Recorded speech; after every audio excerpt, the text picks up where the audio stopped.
Buenas tardes a todos, son las 4 de la tarde y empezamos el último módulo del segundo bloque, que consta de 3 módulos, este bloque, ¿no? Que es sobre la parte de agricultura de precisión. En este último módulo, lo que vamos a ver es una de las plataformas aéreas que ya comenté yo ayer en el módulo que tuvimos de 4 a 5, que son principalmente los llamados drones, ¿no? Y este módulo lo van a presentar Raúl Guerra y Pablo Horstrand. Los dos son investigadores doctores del Instituto Universitario de Microelectrónica Aplicada en el IUMA, en la Universidad de Las Palmas de Gran Canaria, y su principal tema de investigación y de desarrollo está relacionado con esto, ¿no? Con cámaras multiespectrales e hiperespectrales, como presentó ayer Raúl, y con el diseño, fabricación, planificación de vuelos de drones, etcétera, que es una de las líneas de investigación de Pablo Horstrand. Esto va a durar en torno a 50 minutos y luego al final tendremos 10 minutos de preguntas que pueden ir haciendo por el chat. Mi recomendación es que, por favor, para que todo sea más fluido, pues que todos mantengan los micrófonos desactivados y las cámaras, a ser posible también, salvo los ponentes, que si quieren seguir con cámaras, ¿no? Y luego al final ya volveremos a retomar el tema de las preguntas, y luego a las 5 ya Alicia presentará el último módulo de hoy, que ya está relacionado con temas de biotecnología. Vale, pues Raúl, cuando quieras puedes empezar. Buenas tardes, gracias José. Pues voy a compartir pantalla, voy a quitar la cámara para que vaya más fluido el vídeo.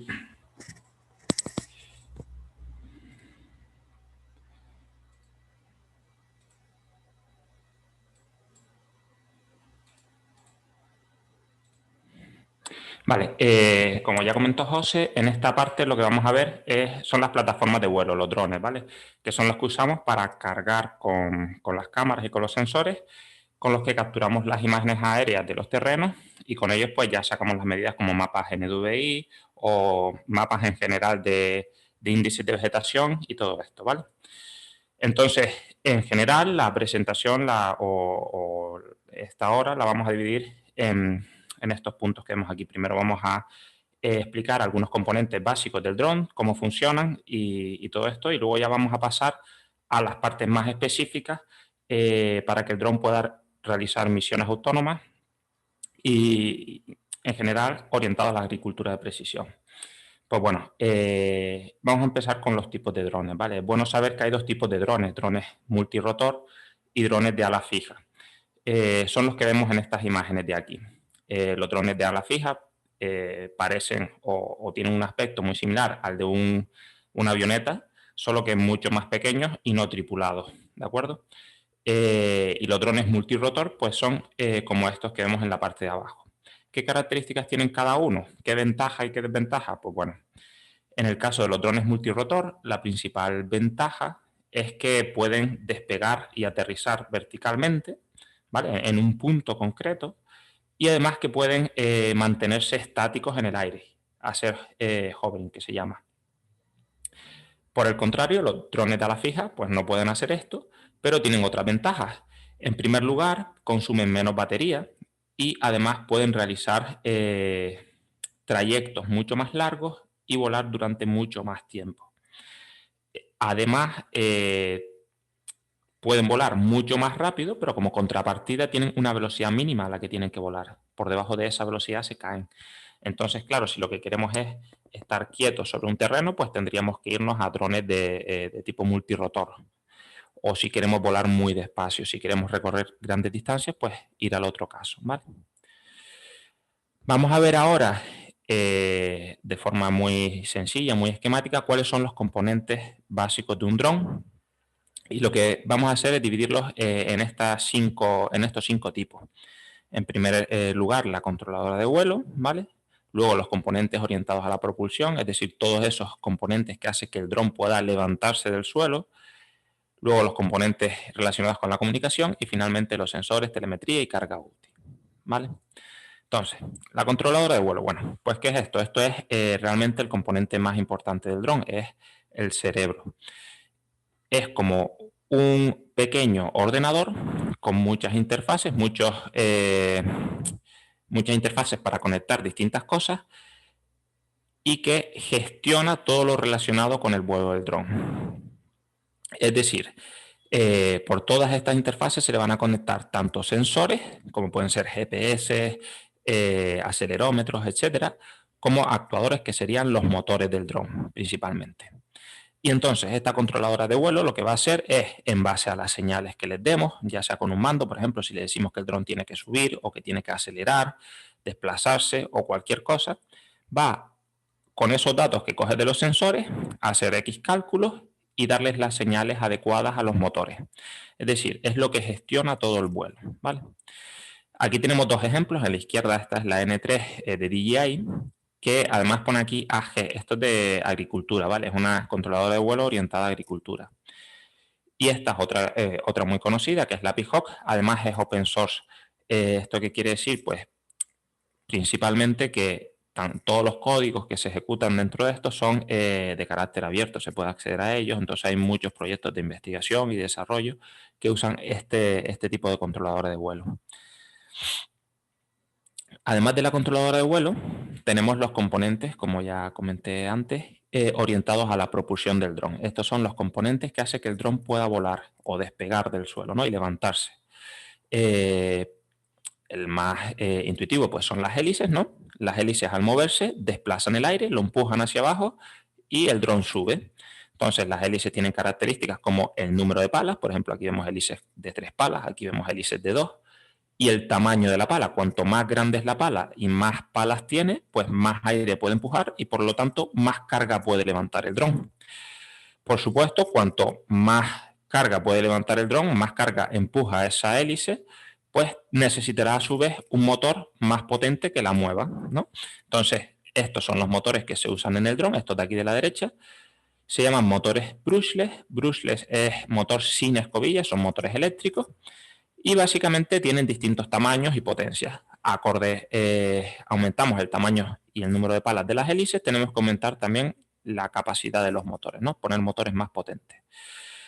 Estos motores, digamos que son un poco tontos, es decir, a ellos les llega por estos 3 cables de aquí una corriente determinada, es corriente alterna, y en base a la frecuencia de esa corriente y a la cantidad de corriente que le llegue, se van a mover más rápido o más despacio. Entonces, de alguna forma hay que gestionar cuánta corriente se le da y con qué frecuencia. Y para eso están los controladores electrónicos de velocidad. Se llaman ESC por sus siglas en inglés, Electronic Speed Controllers. Estos 3 cables del motor que vemos aquí se conectan a estos 3 cables del controlador electrónico de velocidad o a estos 3 agujeritos que hay aquí.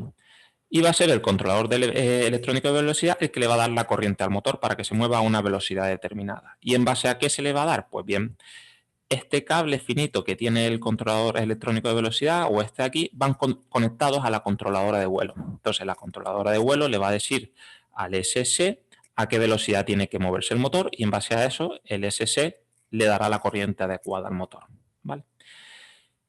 ¿Y de dónde saca esa corriente? Pues de la batería.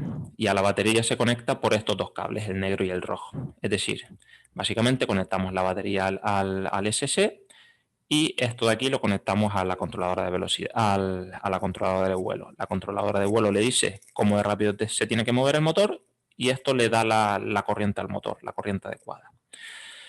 Al igual que podemos tener motores más grandes y más pequeños, el consumo que van a ser de corriente será mayor o menor. Por eso esto tiene aquí 40 amperios, 20 amperios, tiene que estar dimensionado de acorde al motor. Y lo mismo ocurre con la batería. La batería tiene que poder dar más corriente o más tensión según las características del motor y todo este sistema tiene que estar dimensionado adecuadamente, ¿vale? En cualquier caso, cuando se compra un dron, ya todo esto viene dimensionado correctamente para las características de ese dron. Luego están todos los sensores y la telemetría, ¿vale? Los sensores son todos esos dispositivos que nos sirven para adquirir datos o medir cualidades físicas que hay en el medio ambiente. Por ejemplo, la posición a la que se encuentra el dron, pues para eso es el GPS. El RTK también sirve para medir la posición con un poquito más de precisión. O si tuviésemos un barómetro, pues nos serviría para medir la altitud, por ejemplo. Otro componente muy común en los drones son las IMU. IMU es de Inertial Measurement Unit, que en español sería unidad de medida inercial. Esto mide las aceleraciones del dron, tanto aceleraciones lineales como angulares. Y luego con estas aceleraciones pues sirve también para calcular velocidades o desplazamientos. Por ejemplo, si el dron está volando en una posición en la que queremos que esté quieto, esto estaría midiendo idealmente 0, y cuando viene un golpe de viento y el dron se desplaza ligeramente hacia alguno de los lados, lo que va a ocurrir es que esto va a medir aceleraciones, va a medir algunos valores. Estos valores van a ir a la controladora de vuelo y con ellos la controladora de vuelo va a hacer los cálculos necesarios y le va a dar las órdenes necesarias a los motores para corregir ese desplazamiento. Finalmente, tenemos los sistemas de comunicación. Los sistemas de comunicación nos sirven para transmitir datos del dron a tierra o de tierra al dron. Y estos datos pues, pueden ser de distintos tipos o pueden tener distintos objetivos. Por un lado están los sistemas de comunicación para el radiocontrol del dron. Esto es para poder enviar las señales que nos sirven para controlarlo, para que se mueva como nosotros queremos. Por ejemplo, este mando es un mando muy conocido de la marca FrSky, que junto con este transceptor que va colocado en el dron, tiene estas antenitas por las que recibe la señal del mando, nos sirve para decirle, por ejemplo, pues muévete hacia adelante, hacia atrás, sube, baja, etcétera, ¿no? Esto sería para el radiocontrol del dron. Por supuesto, este transceptor, estos pines de aquí se conectan a la controladora de vuelo. Otra finalidad de la comunicación pues, es transmitir telemetría. Eso puede hacerse en algunos casos a través de este canal, pero puede que haya un canal específico para la telemetría. La telemetría son todos los datos de posicionamiento, como de aceleraciones, niveles de batería, etcétera, del dron, transmitir esos datos a tierra para en todo momento saber, pues eso, pues dónde está el dron, cuánta batería le queda, a qué velocidad va, etcétera. Y finalmente, la comunicación también se puede usar para transmitir imágenes típicamente de First Person View. ¿Esto qué es? Pues en el dron puede ir una cámara. Estas cámaras normalmente no están orientadas a coger imágenes de muy buena calidad, sino a que estas imágenes pues, se puedan transmitir rápidamente.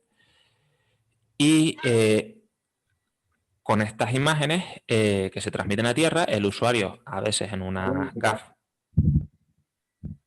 Sí, ya oigo. ¿Entraste? En una gafa de First Person View o en una tablet. ¿Ves la mensaje que te enviaron ahí? A ver, espera un momento, Raúl. Sí. A ver, por favor, ¿pueden por Sí, favor, te desactivar? enviaron A ver, por favor, ¿pueden desactivar los micrófonos para que no se oigan las llamadas de teléfono de otros, por favor? Gracias. Vale, perdón. En esta cámara de First Person View, por ejemplo, pues el usuario que está en tierra pues puede ver en unas gafas de First Person View o en una tablet o en un móvil dónde está el dron o cómo se está moviendo y de esa forma controlarlo más fácilmente. Finalmente, pues tenemos la carga útil, ¿vale? ¿Qué es la carga útil? La carga útil es todo lo que colocamos a adicionar al dron que no es esencial para que este vuele, ¿vale? Algunos ejemplos muy típicos son colocar sensores específicos para nuestra aplicación. Por ejemplo, esto es una cámara digital cuyo objetivo puede ser sacar imágenes aéreas, por ejemplo, de un partido de fútbol o de lo que sea.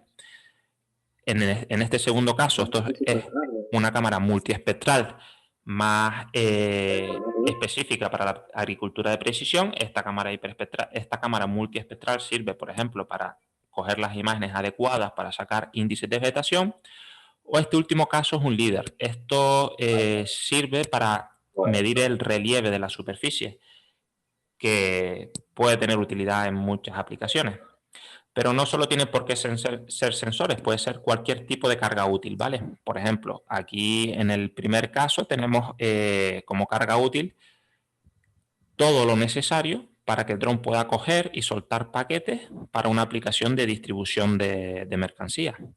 O en este segundo caso, que esto sí que está más relacionado con agricultura de precisión, la carga útil es todo lo relacionado para que este dron pueda hacer tareas de fumigación. Aquí lleva un tanque donde lleva un líquido, estos pequeños aspersores, tubos y mangueras, ¿no? para la conducción del líquido hasta los aspersores, etcétera, ¿no? Seguramente alguna bomba. Pues bien, Todo eso es lo que lleva el dron en sí mismo. Y ahora vamos a ver un poco qué es el empuje y la carga que se le puede poner al dron. Lo que realmente a nosotros nos interesa es muy bien. Nosotros compramos un dron que tiene unas características y queremos ponerles una carga para realizar X tareas. Esta carga pues, puede ser una cámara, un sensor de cualquier tipo o lo que sea. Entonces, ¿qué carga le podemos poner? Bueno, hay una cosa que tiene que cumplirse siempre. En primer lugar, cuando se compra un dron, hay un parámetro que es el thrust, el empuje, que es cuánto puede empujar ese dron hacia arriba con todos los motores al 100%, ¿vale? Y luego hay otro parámetro que es el peso del dron, que eso viene compuesto por la tara del dron, que es el peso del dron en sí mismo, más la carga útil. ¿Qué cosas le añadimos al dron, no? Pues obviamente, el peso del dron tiene que ser menor que el empuje que éste puede realizar, porque si no, el dron no va a despegar, ¿vale?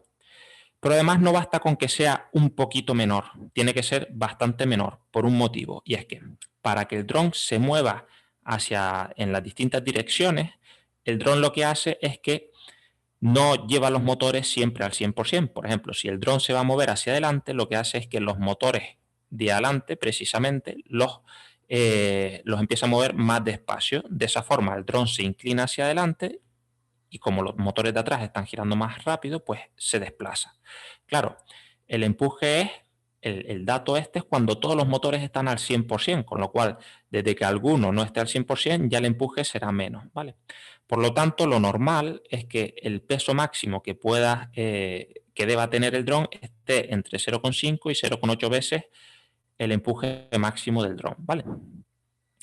Cuanto menor sea el peso en relación al empuje, más maniobrabilidad tendrá el dron, más fácil de controlarlo será y más rápido podrá reaccionar.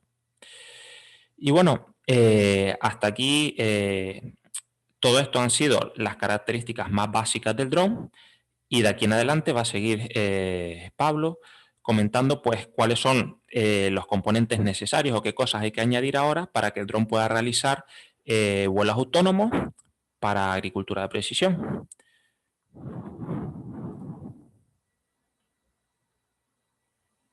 ¿Pablo? Vale, pues muchas gracias Raúl. ¿Puedes dejar de compartir y comparto yo? Vale, muchas Sí. gracias.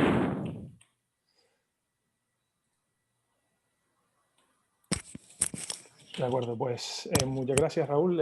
Bueno, me presento, soy, como dijo José López antes, soy Pablo Horstan, también un investigador del IUMA, de la universidad, y voy a continuar un poco con los conceptos que estaba comentando Raúl. Hasta ahora hemos visto,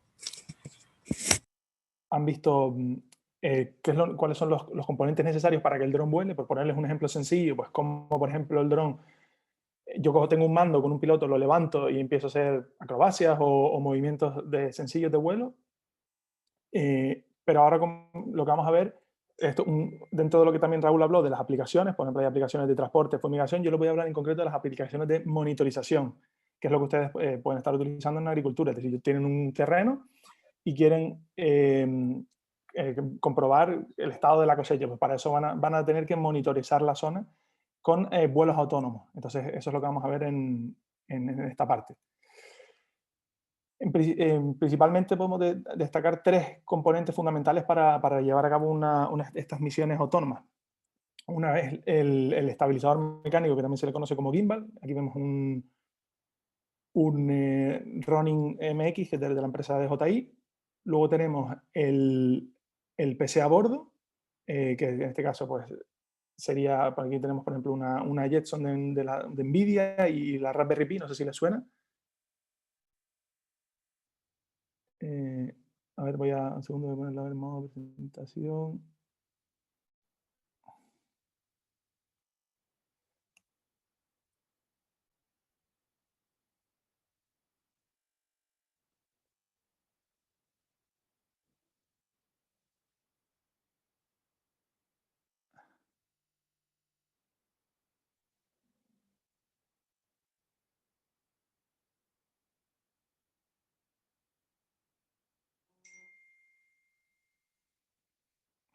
A ver si puedo buscar.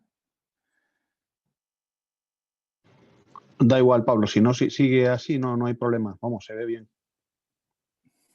lo ven bien. Es que, a ver, Sí, no hay problema, no te preocupes. No sé yo si es ahí. así, Sí. así Bueno, está mejor, así ¿no? se ve mejor. Vale. Sí. Sí, perdón. Vale, entonces, pues como decía, está el estabilizador mecánico, el pesa a bordo y por último ya Raúl comentó un poco los sensores que hay. En este caso vemos una cámara multiespectral, hiperespectral y veremos también otros sensores que también nos sirven para obtener información del terreno.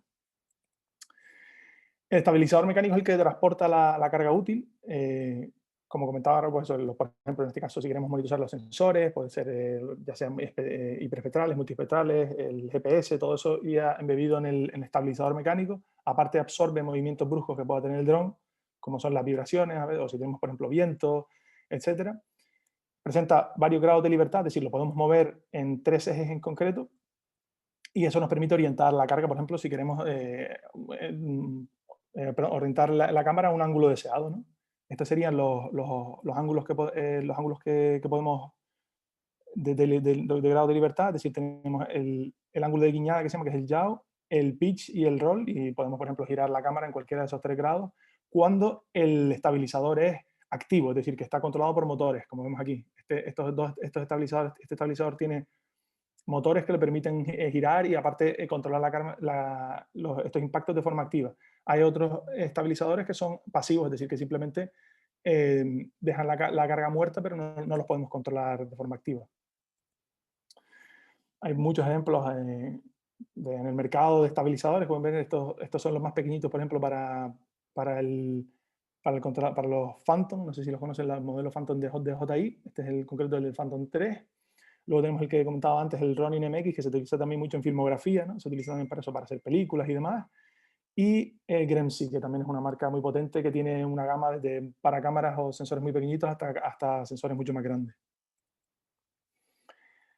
Bueno, ya Raúl les comentó el cerebro del sistema. Efectivamente, esto no es que sea incongruente. Es decir, cuando hacemos una misión de forma autónoma, vamos a tener 2 cerebros o 2 cerebros complementarios. Uno va a ser la controladora de vuelo, que siempre es fundamental para volar, ya sea de forma manual o de forma autónoma, y luego el PC a bordo. El PC a bordo lo que hace es que es el cerebro un poco del sistema, de la misión de vuelo, y va a tener guardada la configuración de la misión para comunicarse, está en comunicación directa con el otro cerebro del vuelo, que es la controladora. Este PC a bordo tiene multitud de periféricos, como vemos en las imágenes anteriores, que me permiten, pues, conectar muchos sensores, diferentes tipos de sensores, ya sea por el puerto Ethernet, por USB, por los pines, etc. Tenemos muchas alternativas. Es programable, es decir, eso me permite tener la versatilidad de que me permite programar las misiones y, por ejemplo, repetir las misiones muchas veces, todas las veces que quiera, una misma misión, si quiero explorar un mismo terreno. Y aparte tiene muchos métodos de comunicación con la estación de tierra, como para enviar datos, como veremos. Y también información de vuelo o alertas y demás. Estos son algunos ejemplos ahí. En el mercado también pueden encontrar muchísimas alternativas a controladores de vuelo. Esta es una de las más famosas, ¿no? La Raspberry Pi. Seguramente les sonará, a lo mejor de algunos, si tienen alguna curiosidad con la electrónica, pues es muy conocida la Raspberry Pi. Todas estas están basadas en el sistema operativo Linux, que no sé si les suena.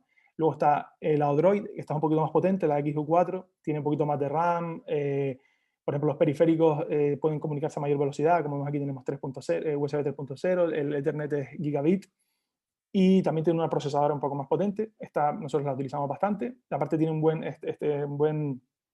buena relación calidad-precio, es decir, tiene un coste reducido y para las prestaciones que nos da. Y luego está, por ejemplo, la Jetson Nano, que es un modelo bastante reciente y que mejora las anteriores. Siempre cada 6 meses, un año, van saliendo nuevos modelos y la verdad que cada día van mejorando mucho las prestaciones de los predecesores. Por último, el último componente de vuelo para vuelos autónomos fundamental son los sensores, que es lo que yo denominaba como ojos del sistema, es lo que nos permite capturar información que luego vamos a utilizar pues captar datos, perdón, para luego convertirlo en información para conocer qué es lo que está pasando en nuestro terreno. Pues tenemos las cámaras convencionales, las pancromáticas a color. Estas son las que pueden tener ustedes en el móvil o en los drones pequeños que conocen seguro, el Phantom 4 o el Phantom 3 y demás. Son las cámaras estas que tenemos, que podemos hacer vídeos, imágenes a color. Las pancromáticas serían cámaras en blanco y negro. Y luego tenemos las multi-hiperespectrales, que ya lo vieron un poquito antes con Raúl y vieron ayer bastante más en detalle.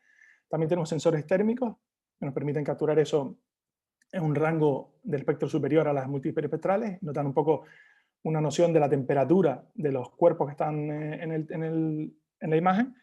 Y luego, por último, LIDAR y radar.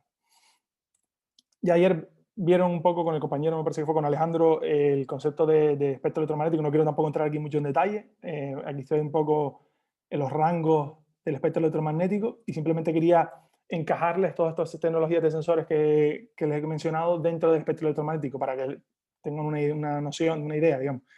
Por ejemplo, las multiespectrales y las hiperespectrales están, junto con las RGB visibles, están en el rango visible y en el infrarrojo cercano, infrarrojo medio, ¿no?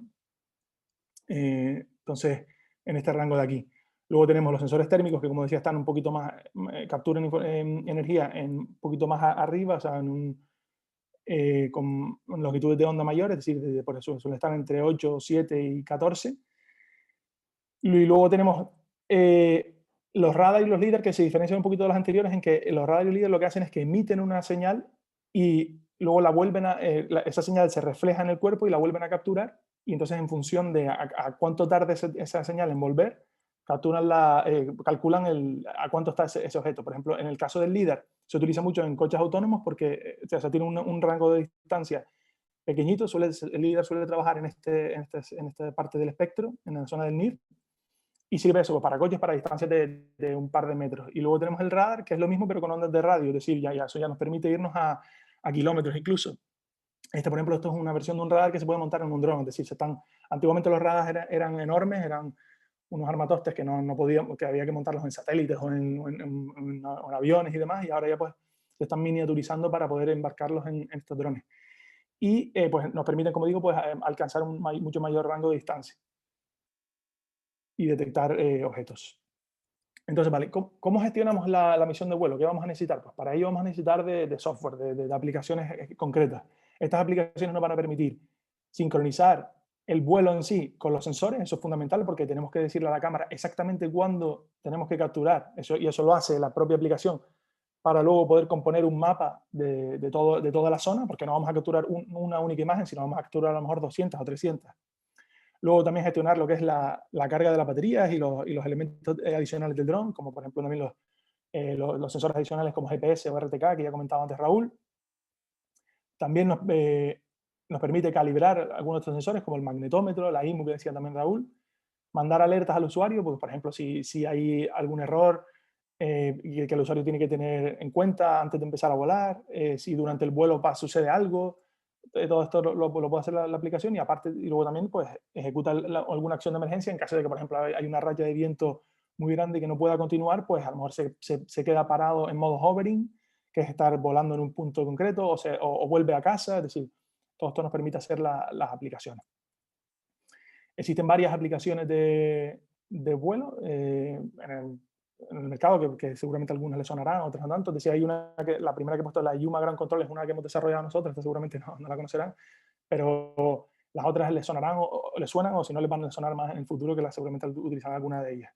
El Cubo Ground Control es una aplicación que está relacionada con la controladora que comentaba Raúl antes, la Pixhawk, es decir, es una aplicación abierta, es gratuita, y el código es libre también, se puede ver, se puede descargar de internet.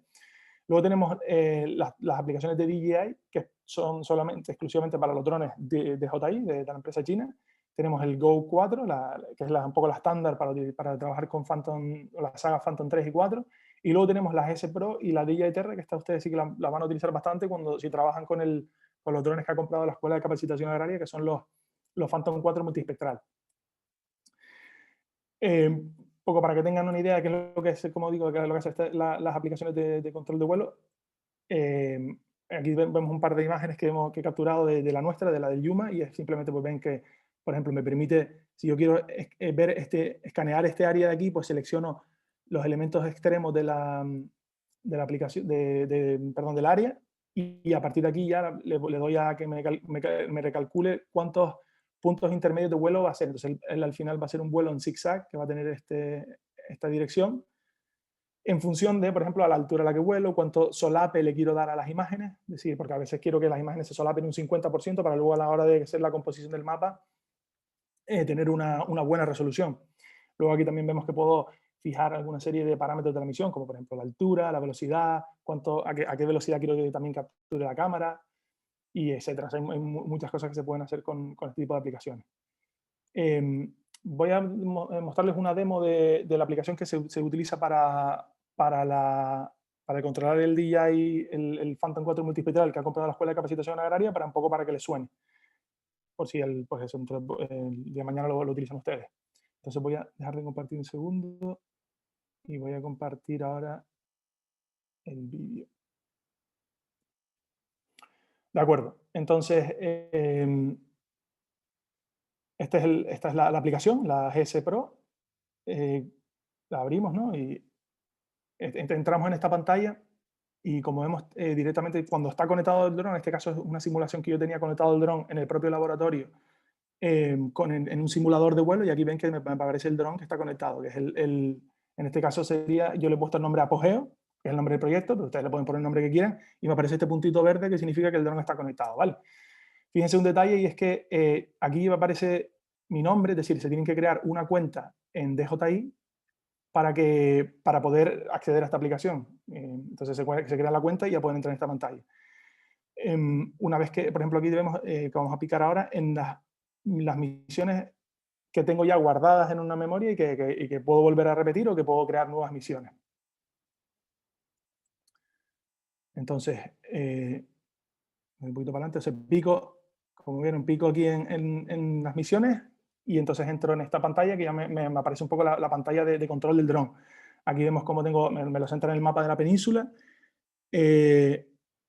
Vemos aquí las misiones que he realizado anteriormente, son 2 misiones concretas, y luego si pico en más puedo crear otras misiones nuevas, que es lo que vamos a hacer. Aquí fíjense cómo arriba me aparecen los mensajes de alerta que les comentaba, que si pico se ve como, en este caso me está diciendo que hay un problema con el RTK, y el RTK es ese sistema de posicionamiento preciso, y me está diciendo que no lo encuentra, no está conectado. Efectivamente no está conectado porque estoy en el laboratorio y estoy en el simulador, es decir, no lo tengo conectado, pero en la realidad ustedes, es decir, lo tendrían conectado y no habría ningún problema.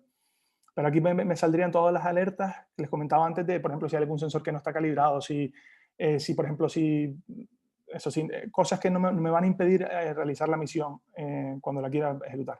Cuando pico en una misión nueva que les comentaba antes, me aparecen estas opciones. Yo en este caso he seleccionado el photomap, es decir, voy a hacer una composición de un mosaico de imágenes, como vemos aquí. Y entonces, una vez que tenga esto, pues voy a adelantar un poquito. Pues, entro en esta pantalla, que es la pantalla donde me aparece el dron, ¿no? Que sería en este puntito de aquí. En este punto es donde me centraría el dron. Fíjense que yo puedo desplazar la pantalla tocándolo con los dedos en el iPad o en el móvil donde lo tenemos, y si pico en este botón de aquí arriba que estoy marcando, pues puedo volver a centrar la posición del dron. Aquí la vuelvo a centrar. Y luego, una vez que estoy en este modo, lo que hago es pico en la zona, toco en la zona de la pantalla donde quiero llevar a cabo la misión. Vale, por ejemplo, si yo ahora en este caso quiero ejecutar la misión de vuelo sobre el campo de fútbol de la universidad, venga, aquí donde he seleccionado, entonces me aparecen esos 4 puntos que yo puedo extender de esta forma para marcar el área que quiero escanear. En este caso quiero escanear ese área, y entonces la extiendo de esa forma y ya tengo el área. Aquí abajo, como ven, estaría la imagen de lo que está viendo la cámara en ese momento. En este caso, como la tengo la cámara tapada, no se ve nada. Y aquí vemos en el panel de la derecha una serie de opciones que podemos configurar. Por ejemplo, el tipo de cámara, en este caso pues es la cámara del Phantom 4, luego el ángulo de captura, si lo quiero hacer alineado con el vuelo, que es lo que he seleccionado. Por ejemplo, el intervalo de la captura que voy a marcar, cada cuánto quiero tomar una imagen. En este caso he puesto a una distancia que sea siempre la misma, es decir, puedo decir a un tiempo que sea siempre, o sea, al mismo tiempo, a la misma distancia, o que se pare en el punto y tome la captura, que es la primera opción. Como eso puedo marcar las opciones que quiera. ¿Qué más tenemos por aquí? Luego tenemos la velocidad a la que voy a hacer el vuelo. En este caso, como no va a parar para tomar las imágenes, tengo que poner que como mínimo un tiempo de 2 segundos entre cada captura, y en función de ese tiempo de captura, él me va a fijar una velocidad máxima a la que puedo ir, porque si pongo una velocidad superior, entonces no le va a dar tiempo de realizar las capturas. Luego tenemos otras opciones que son avanzadas, como por ejemplo el ángulo al que quiero que vuele. En este caso ven que lo he intentado poner paralelo al al rectángulo que he creado, entonces para que digamos, lo haga en el menor tiempo posible. Luego cuánto quiero que el side overlap sería el solape entre lateral de las imágenes, y luego tenemos el front overlap, que es el solape vertical de las imágenes. Lo que les decía, si tengo mucho solape voy a tener unas imágenes que van a tener una información que se comparten mucho, y eso me va a permitir crear un mapa de mayor calidad, ¿no? Bueno, eso son un poco todas, son muchísimas funcionalidades, y finalmente le doy a este botoncito de aquí, que es el avión que está aquí, para ejecutar la misión, y entonces me aparece este panel de aquí que me dice pues alguna serie de cosas, como por ejemplo que un pequeño error en la cámara, o una alerta, y si quiero continuar, que me dice que por ejemplo que la cámara está en modo multispectral, yo digo que sí, que continúe. Luego me dice que los waypoints, pues hay un tema con el ángulo y demás, que no es importante, le digo que continúe igualmente. Entonces aquí ya puedo picar el botón de Start Fly, y ya el dron, y ahí me diría pues eso, me mandaría una alerta, y entonces empezaría a arrancar. Aquí vemos que la altura empieza a aumentar hasta los 50 metros que había definido, y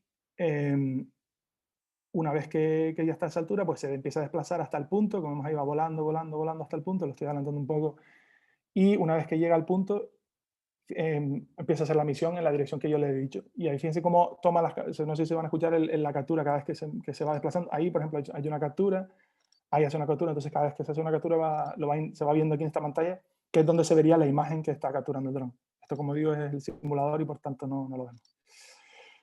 Bueno, eso era un poco una pequeña demo que les quería mostrar para cuando ustedes vayan a utilizar ese programa y esa aplicación y ese dron. Entonces voy a volver a compartir ahora la presentación. Ya vimos la demo del DJI GS Pro. Vamos a volver a ver un poco los sistemas de comunicación, a profundizar en lo que ya comentó Raúl. Tenemos el sistema o sea, estos cumplen dos funcionalidades, que es para transmitir señales de control o monitorización de vuelo, o para transmitir datos capturados. Se emplean fundamentalmente dos tipos de tecnologías: lo que es el radio control, que es radio de baja frecuencia, o radio de alta frecuencia, que es el Wi-Fi, que es el que ustedes conocen, que es el que tienen en casa. Estos elementos ya los comentó Raúl, que estos trabajan a 433 MHz, sirven, pues, por ejemplo, para controlar el dron con el mando a distancia. Este es el elemento que iría en el dron, y este es el mando que utiliza el piloto de vuelo, si es que no es una misión que sea completamente autónoma. Y estos son para, pues, lo que comentaba Raúl, para mandar telemetría u otros datos de la misión. Esto tiene la ventaja de que tiene un mayor rango de alcance, hasta kilómetros, porque utilizan radio de baja frecuencia, pero nos permite transmitir menor volumen de datos. En el caso en que queramos transmitir, por ejemplo, imágenes hiperespectrales que ya tienen un volumen de datos muy, muy elevado, o otro tipo de imágenes que también ocupan mucho espacio de memoria, pues se emplea, por ejemplo, Wi-Fi, que es la que vemos aquí, que a 2,4 o 5 GHz, pero que tiene un rango de alcance menor. Por ejemplo, nosotros hemos hecho algunas pruebas y hemos llegado en torno a los 50, 100 metros como máximo. Les voy a mostrar ahora una serie de ejemplos de drones que se pueden encontrar en agricultura de precisión. Como ya hablamos del dron, que lo comentaré al final, del DJI P4 multispectral, que es el que compró la Escuela de Capacitación Agraria. Pero vamos a ver también otros ejemplos que hay en el mercado y que son interesantes. Este, por ejemplo, es el SenseFly EV de SQ. Este es como un dron, como pueden apreciar, de ala fija. Como comentaba Raúl, tiene la ventaja de que puede volar a una mayor velocidad y tiene un mayor tiempo de vuelo, pero la desventaja de que, por ejemplo, el despegue y el aterrizaje es un poco más complicado, ya que no puede despegar ni aterrizar en vertical, y entonces hay que utilizar una especie de lanzadera y demás, es un poquito más complejo de manejar.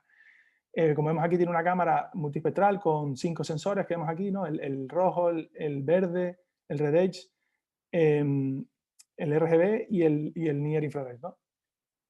Y luego tiene un sensor aquí RGB. Entonces, luego tiene para conectarlo al acceso, pues tiene aquí para meter una tarjeta de memoria, para conectarlo a un ordenador y demás.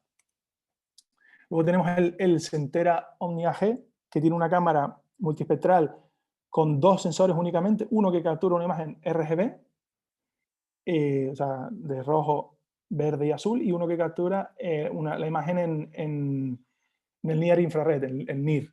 Esto nos permitiría, por ejemplo, con el NIR y el rojo podemos obtener un índice de vegetación que es el NDVI que vieron ayer con el compañero Alejandro. Es decir, tanto el SenseFly EV como el Centera nos permiten capturar simplemente, o sea, poquitos índices de vegetación, pero a lo mejor son suficientes para la aplicación que queremos llevar a cabo.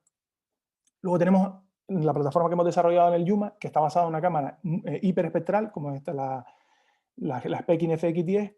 Esto sí que nos permite, es una plataforma mucho más compleja, mucho más costosa, estamos hablando del orden de 3-4 veces más cara, pero sí que nos permite capturar en muchísimas bandas, es decir, hasta 224 bandas, con lo cual nos permite capturar, en este caso, por ejemplo, calcular muchos más índices de vegetación si queremos, o hacer otro tipo de procesamientos más complejos. Este es el sensor, el Spekin FX10. Estas son un poco las características que tiene. Como este es el rango espectral que captura de 400 a 1000, como comentaba, las 224 bandas.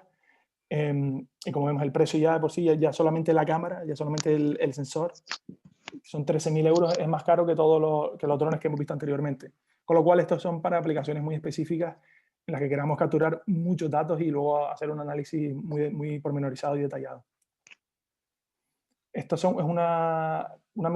aquí les presento una misión de vuelo que realizamos en la bodega Bentayga, donde se hacen los vinos a gala, no sé si les sonará. Están en la zona de Tejeda y en concreto aquí donde está justo la bodega, y este es el área que escaneamos, y aquí vemos la composición de la imagen, y que se ha obtenido una imagen multispectral. En rojo veríamos digamos, lo que están, no sé si yo creo que lo vieron con el compañero Alejandro, el NDVI nos indica un poco la vigorosidad de la cosecha. En este caso veríamos lo que está más en rojo, que son estas zonas de aquí, por ejemplo, esto de aquí es lo que tiene mayor vigorosidad, y lo que tiende más hacia el azul, verde, azul, tiene un estado de salud un poco peor. Entonces aquí vemos, por ejemplo, en esta zona, en esta región de aquí, sí que encontramos que la tonalidad de rojo, digamos, iba decayendo, y entonces eso se lo comentamos a las bodegas y para que pudieran revisarlo allí físicamente en la zona. Es decir, todo esto, como vemos, estas herramientas nos permiten obtener un análisis rápido de la zona que después podemos inspeccionar al detalle en los puntos en concretos que veamos en el mapa.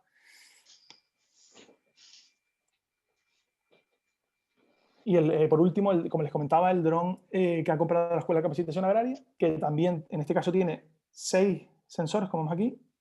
Cada uno de estos son un sensor diferente y va a capturar una imagen diferente que luego podemos componer en una única imagen. Es decir, en este caso tendríamos, por ejemplo, el borde rojo, que sería el Red Edge, ¿no?, que es a 730 nanómetros. Luego tenemos el infrarrojo o el NIR, que es a 840, el verde, 560 nanómetros, luz visible. Es decir, aquí este sensor me va a capturar una imagen RGB, o sea, una imagen en color.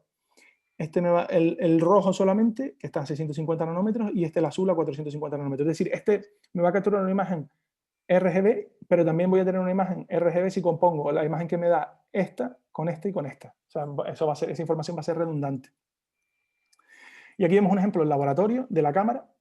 Vemos las 5 bandas, que he quitado el RGB porque en este caso no es relevante para este análisis.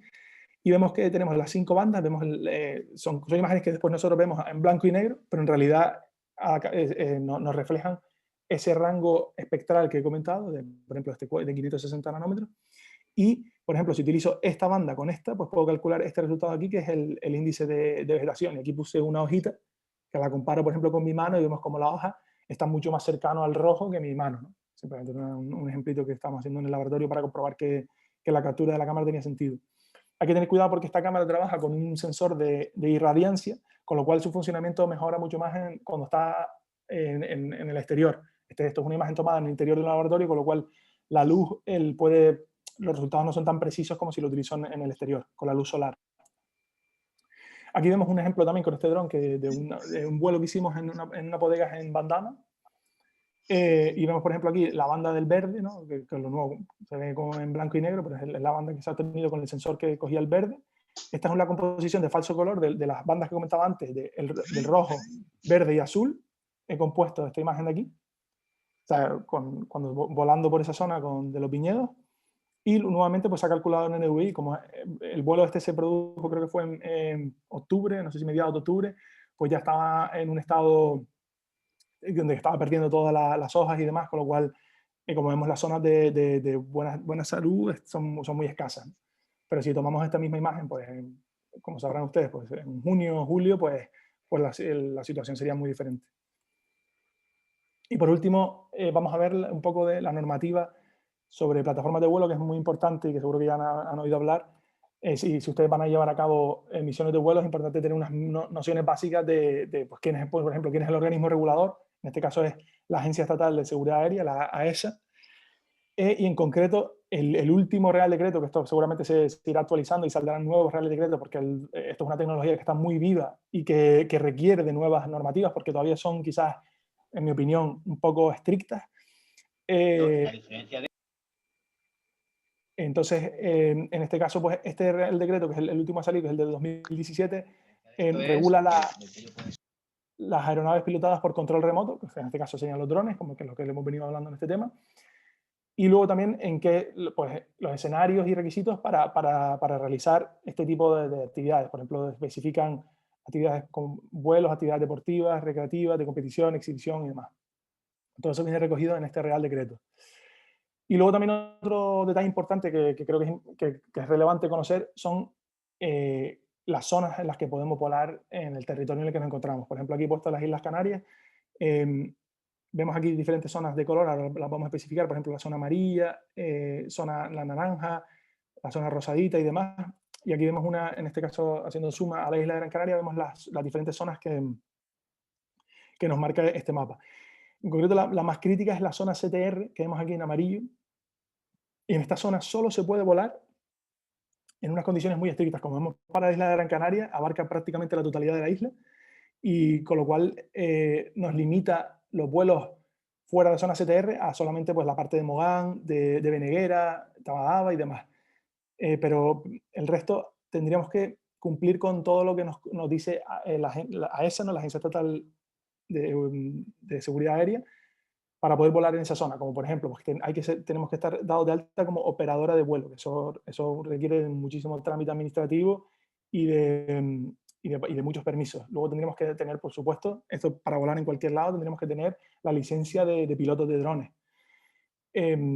A su vez, pues tendríamos que pedir con antelación un permiso y explicar exactamente la misión que queremos llevar a cabo, a lo mejor con 1 o 2 semanas de antelación a la ESA, y que ellas nos lo validen, y en el momento en que vayamos a hacer el vuelo en esa zona STR, avisarles de que vamos a empezar la maniobra y avisarles cuando hemos finalizado la maniobra. Es decir, el hecho de volar en zona CTR comparado con volar en zona no CTR, o sea, hay una diferencia sustancial, y es importante que lo conozcan y que lo tengan en cuenta, ¿vale? Así que pues nada, con esto concluyo la presentación y quedamos a la disposición, tanto yo como Raúl como José, pues si tienen alguna pregunta que nos quieran hacer sobre este tema, pues estamos encantados de contestarles. Sí, hola, buenas tardes. ¿Me oyen? ¿Me oye los ponentes? Sí, Los ponentes. sí, Vale, sí, muy bien, muy bien. Perfecto. Mira, hay una pregunta que están formulando a través del chat, la leo. Dice, mi pregunta es si las aplicaciones para los drones te calculan todo lo relacionado al vuelo y las capturas que hay que tomar. Por ejemplo, lo del dato 2, ponen entre comillas, entre captura y captura, ¿era un dato que se sabe por experiencia o viene por defecto? Esa es la pregunta. No sé si ustedes la entienden o no. Sí. Perdón, Sí, sí. ¿puedo...? Sí. Me refería a los 2 segundos que se ponen entre captura y captura. Ok. Eso es un dato que pues tú vas sabiendo pues por hacerlo ya muchas veces, o es que yo qué sé. O sea, Sí. me refiero a que si normalmente tú tienes que saber la velocidad de vuelo de los drones y tal, o es algo que te viene... Pues, Vamos. sí, te entiendo perfectamente la pregunta. Muy buena pregunta, en realidad. Efectivamente, la aplicación me ofrece una serie de datos por defecto, que son, bueno, los que ustedes vieron ahí yo ya los había modificado un poco, pero si tú abres la aplicación y conectas un dron, ya verás que te va a aparecer una serie de datos por defecto. Efectivamente, lo de los 2 segundos es importante porque yo, por ejemplo, eso lo descubrí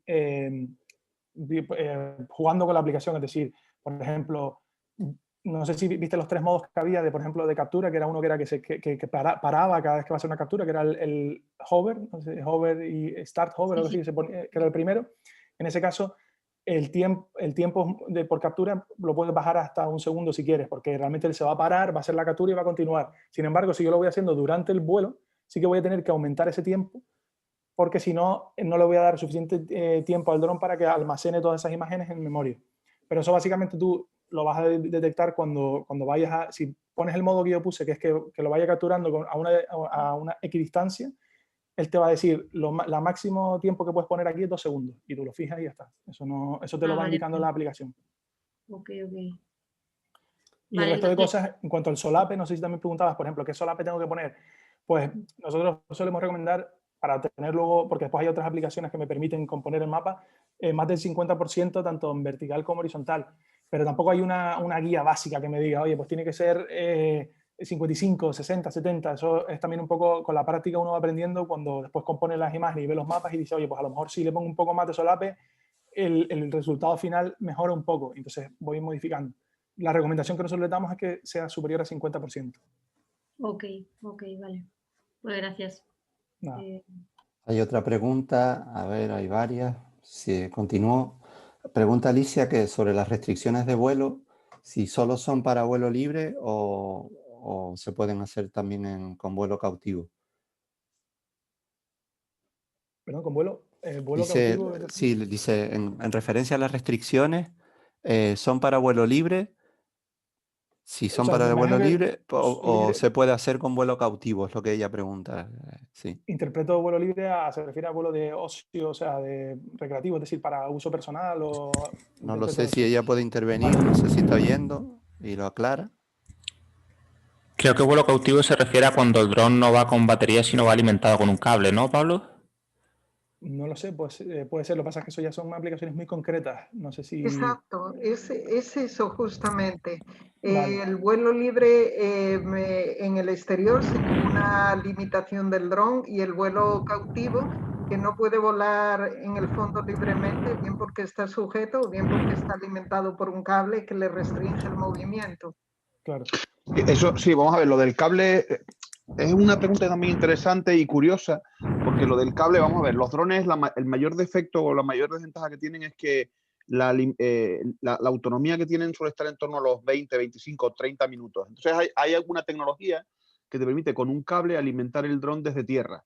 Suelen ser cables tal vez de 100 metros, con lo cual tienes dos desventajas. Una, que no te puedes alejar demasiado, y en segundo lugar, la desventaja que tienes es que sigues teniendo las mismas restricciones a nivel de regulación del espacio aéreo y del vuelo, etcétera, que un dron que estuviera también volando de forma libre. O sea, sigues sin poder volar cerca de los aeropuertos, si vuelas en un CTR tienes que tener los permisos adecuados, etcétera, ¿no? Pero sí, las restricciones son las mismas. O sea, tanto Yo creo si que es sí, que libre son las como si mismas. es con cable. Sí. Porque una cosa que nos explicaron cuando hacíamos el curso de pilotos de vuelo, de drones, ¿no? Es que una vez que tú te levantas el dron, o sea, un par de metros del suelo, ya directamente ya perteneces al espacio aéreo y da igual que tengas un cable conectado o no, en principio las restricciones son las mismas. O sea, lo tendría que mirar, te lo miro y te comento, pero estoy casi seguro que vas a tener las mismas restricciones. Ok, voy a formular otra para no retrasarnos. Andrea Alonso nos pregunta qué normativa hay que seguir fuera de la zona CTR. Sí. Vale, fuera de la zona CTR, pues igualmente vas a tener que vas a tener que tener la licencia de piloto de drones, eso hay que sacárselo sí o sí, fundamental. Y luego voy a tener que también avisar a la ESA de que voy a hacer un vuelo, pero lo puedo hacer, digamos, a lo mejor de un día para otro y no tengo tanto problema y simplemente es una nota informativa. Y luego ellos directamente no hay tanta restricción como en el CTR. No sé si, José, si quieres ampliar eso. Sí, vamos a ver, aún así tienes que tener una especie de autorización para poder volar, una autorización, pero que a nivel burocrático y de papeleo puedes tardar tal vez una semana o 2 semanas en tener esa autorización ya para bastante tiempo, ¿no? O sea, no es lo mismo que la autorización que necesitas cuando vas a volar en zona CTR, que puedes tardar año o año y medio en conseguirla por todos los papeles que tienes que rellenar. Pero incluso cuando tienes que volar fuera de CTR, tienes que tener una autorización que es mucho más sencilla que tardas tal vez una semana o 2 semanas en conseguirla y que te puedes bajar además de internet. O sea, te puedes bajar los papeles que tienes que rellenar para luego ser enviados. Sí, sí. Bueno, continúo. Desiderio Francisco pregunta que si las imágenes que se han señalado que toman los drones en la presentación están ortorrectificadas o se tiene que ser a posterior. Y les da las gracias y les felicita perdón, por la presentación a los dos. Muchas gracias. También muy buena pregunta. La imagen que captura el dron, la mayoría de ellos, o sea, de los que hemos mostrado, te viene ya con el dato de posicionamiento embebido. Es decir, por ejemplo, el de la Escuela de Capacitación Agraria que tienen ustedes viene con un RTK, ¿ya? Y eso, que es como explicaba Raúl, es un sistema de posicionamiento muy preciso. Y por tanto, en la captura que yo voy a obtener, en el archivo que me voy a descargar luego de la SD que está metida dentro del dron, cada una de las imágenes, si yo las abro, tiene una cosa que se llama un archivo de cabecera. Y ese archivo de cabecera me contiene ya la posición en la que o sea, el centro de la imagen cuando se tomó. Con esa información y con la información del SOLAP y demás, yo puedo después pasarlo por un programa y ortorrectificarlo. Es decir, la ortorrectificación es a posteriori, pero es fundamental tener información, es decir, por ejemplo, tener el posicionamiento de las imágenes, ¿no? Es muy importante. Vale. Continúo. Hay dos preguntas que tienen relación, una que hace Nauset y otra que hace Eugenio. Y están preguntando sobre las licencias, dónde se pueden obtener, si hay alguna institución pública o tiene que ser privada. Y también si existen varios tipos o hay una sola, están preguntando. No sé si, José, ¿quieres tú? Sí, bueno, hasta donde yo sé suelen ser empresas privadas, por lo menos Pablo y yo cuando obtuvimos el título de piloto de vuelo fue con una entidad privada, pero que tienen que estar aprobadas por estamentos, por organismos oficiales, como por ejemplo la ESA. Entonces tienen que ser una especie de escuelas de pilotos de vuelo, pero cualquiera no puede montar una escuela, tiene que tener la aprobación para que el gobierno les permita emitir ese título, ¿no? Ese tipo de títulos, ¿no? Y la otra pregunta creo que era si hay distintos tipos de licencias. Sí. Sí los hay porque hay distintos tipos de drones. O sea, por ejemplo, hay drones que pesan menos de 25 kilos y eso llevarán un tipo de licencia. Hay otros que pesan más de 25 kilos y llevan otro tipo de licencia distinta. De hecho, incluso siendo, por ejemplo, drones de menos de 25 kilos, si tú tienes un Phantom 4 o tienes un DJI Matrix 600 como el que tenemos, tienes que hacer no solo un examen genérico, sino además tienes que hacer un examen por cada tipo de dron, por cada dron que vayas a utilizar. Y tienes que tener la licencia por cada uno de los drones. Entonces, no es sencillo, tampoco que sea imposible, o sea, es cuestión de estudiar bien el material que te dan para el examen, ¿no? Y luego tienes un examen teórico y un examen práctico. Pero tanto en la parte teórica como en la práctica, siempre va a haber un examen por cada uno de los drones que tú vayas a utilizar. Sí, sí. La pregunta se completaba pidiendo información, si sabríamos decir dónde se pueden informar y dónde se pueden obtener y renovarlas. No sé si quieres contestar a José. Vamos a ver. A mí no me gustaría hacer publicidad de ninguna escuela en particular, pero si me lo están preguntando, voy a contestar que para mí la más conocida, y no es de hecho en la que, por ejemplo, Pablo y yo sacamos el título, ¿no? Pero creo que la más conocida a nivel de Canarias es una que creo que se llama Canavia con V, creo recordar que era. Bueno, no es cuestión tampoco de hacer publicidad, no tengo ningún tipo de beneficio ni acciones en esta empresa, pero ya que me preguntan, pues contesto. Creo que es de las más conocidas. Vale. Pero hay muchas más, o sea, hay muchas más. Sí, bueno, en el caso nuestro, yo trabajo en la Escuela de Capacitación Agraria y lo acabamos de sacar, pues decirle que simplemente buscando se encuentran varias empresas que se dedican a esto, ¿vale? En el buscador. Vale. Eso es. Continúo con una pregunta de Desiderio, que nos pregunta si el sensor radar que se ha mostrado, se han hecho pruebas en entornos agrícolas y él nos pregunta concretamente si se puede utilizar para calcular el contenido de agua en el suelo. Bueno, vamos a ver, esta pregunta ya me comentaron ayer algo relativo a esto. Nosotros tecnología radar hasta ahora no hemos utilizado en nuestros drones. pero no es que pueda avanzar demasiado, pero tenemos algunos planes para utilizarla no en estos drones, sino en otros mucho más grandes que ya comenté también ayer en la presentación mía. Drones de estos que vuelan a 3.000 metros de altura, que pesan 4.000 kilos y que son relativamente lo que son aviones autónomos, ¿no? Entonces ahí sí instalaremos radares seguramente, pero no en los drones que tenemos ahora mismo. Eso por un lado. Y por otro lado, para estimar el contenido de agua en el suelo, una de las ideas que tenemos pensada, que hasta ahora no la hemos aplicado, es hacer uso, por ejemplo, de cámaras térmicas que nos permitirán ver un poco la temperatura del suelo y a partir de ahí ver la posibilidad de tener una relación con si hay más agua, si hay menos agua, si el riego es homogéneo o no, ¿no? Y también incluso con algunos sensores hiperespectrales como los que han mostrado Pablo y Raúl, pues ver también en el infrarrojo pues qué datos se obtienen del suelo para saber si hay más cantidad de agua o menos cantidad de agua. Esto es importante más que por saber la cantidad de agua que hay, que seguramente también será importante, por saber si el riego se ha hecho de forma homogénea y por si hay alguna zona del terreno pues que tenga un problema de riego o que le esté llegando más agua de lo normal o cosas por el estilo. Bueno, ya son las 5, queda una última pregunta y me uno a una felicitación que hace Eugenio pues, a los dos ponentes, a Raúl y a Pablo. Gracias por la presentación y felicidades a los dos.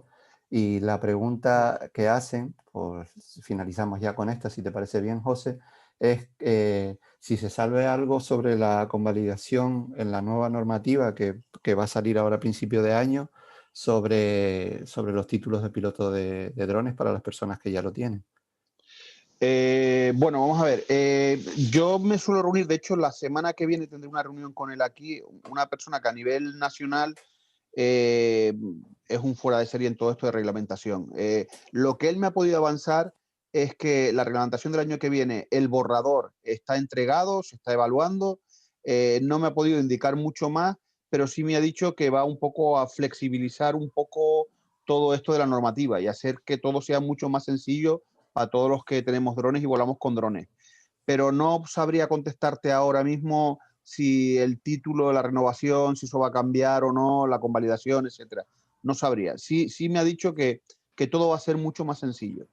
Yo, si quieres, mi email creo que está por ahí en una de las transparencias, es lopez@iuma.ulpgs.es. Si quieres me escribes un mail y puedo indagar un poco y contestarte pues hablando con esta persona. Si les parece bien, entonces ya continuamos bueno, no sé quién iba a ser la ponente, continuamos.